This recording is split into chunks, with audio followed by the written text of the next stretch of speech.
Hi, I'm Margaret from Heidi and Lana, and today I'm going to show you how to sew the side seams on the confectionery cardigan. So I have my finished confectionery cardigan laying out here just so you can kind of get a visual of where we're going to be sewing the seam and how you're going to want to lay out your garment at this point. So you will have completed both panels and they'll be joined together in the back with the 3-needle bind off. And so what you're going to want to do is you're going to want to fold it in half like I have it here, except laying open like this. So you're going to fold it in half and bring those cast on edges together on the first panel. You'll do the same thing for panel 1 and then you'll repeat it on panel 2. So fold it in half. Your wrong sides are going to be facing down. I think this is best to do on a table just because of how big the piece is. And your right sides, the purl sides, are going to be facing you. So you'll match up your cast on edges. You'll have pins here on both sides that you're going to line up, and that's where you're going to stop so that you leave the opening for adding in your sleeve. And you'll be starting down here. You won't have the bottom band on like I do, but this will be the corners of your cast on edge. This is where we're going to be starting the seam, and then this is where we're going to be stopping. So we're going to use the mattress stitch, and I'll show you on the inside here on the wrong side, it creates this ridge, but then on the right side, it is basically invisible, and it creates a nice sturdy seam. So I have just a little sample here that I'm going to be demonstrating on, a tiny little sample on, which will be different than yours. Yours will not still be on the needles. I actually took my needle tips off and taped these together just because I thought that it would give this a little bit more structure for me to hold on to since it is so small. So this is where what you're going to be doing as far as folding. So this would be like your panel. You're going to be folding it in half and lining up the cast on edges just like this. And you'll have, I put some little pins in here to kind of show you how yours will look as well. You'll have the 2 pins that you will then line up, match up, and that's where the seam is going to be sewn. So from here and then stopping at the pins, and then this is the part that you'll leave open for doing your sleeve. So I am actually going to thread a tapestry needle here with a contrast color yarn, but if you left a tail from your cast on that's long enough, I would recommend just seaming with that because it's already attached to your project, but I'm going to use this contrast color just so you can see what I'm doing a little bit easier.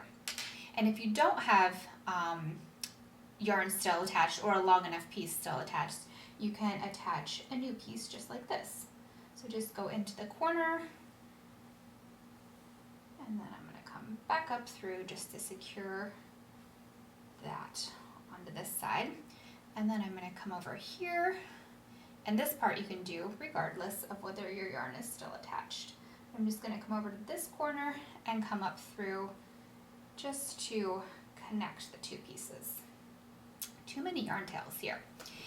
So you'll see here we have our cast on edge, which is this row of, it's like a chain of V's that are pointing this way. And what we're going to be seaming into is directly below that, so right here. And it helps if you just kind of pull the fabric apart here.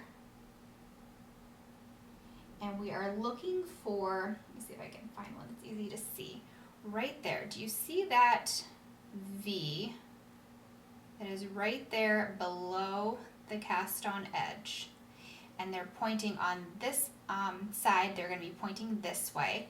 And then over here on this side, they're going to be pointing this way. So let's find one over here. So just kind of pull that apart. And they're going to be between the cast on edge, but before that first purl ridge. So do you see that one there? Let me see if we can get the camera to focus any better.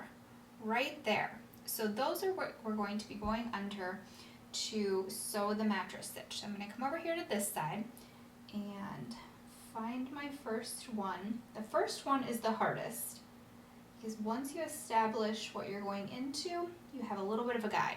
So I'm going to go right here and just go under both legs of the V. And I don't pull this all the way tight. I will do a little bit of seaming and then go back and tighten it. I think it makes it easier to see where you've been and where you need to go next. So now I'm going to come over here to this side, and do you see that one right there? I'm going to go under both legs of that one.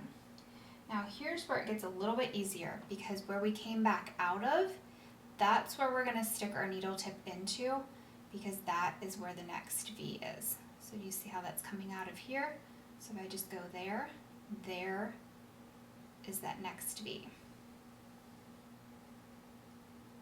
And then I'm going to go back to this side, and it'll be the same thing.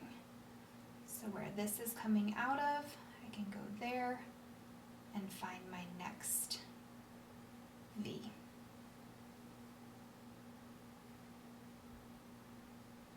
And back to this side,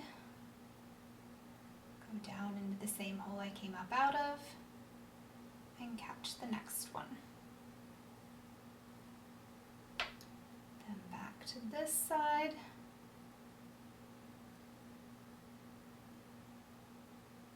and catch the next one. And then every once in a while you can just go ahead and tighten that up, and you'll see how even with this contrast color, the seam totally disappears. I don't recommend using a contrast color, but it really is invisible. So that is how it will look, and you'll just keep repeating that process until you get to your pins. Thanks so much for watching. You can find me on Ravelry, Instagram, and Facebook, all under Heidi and Lana. Happy knitting!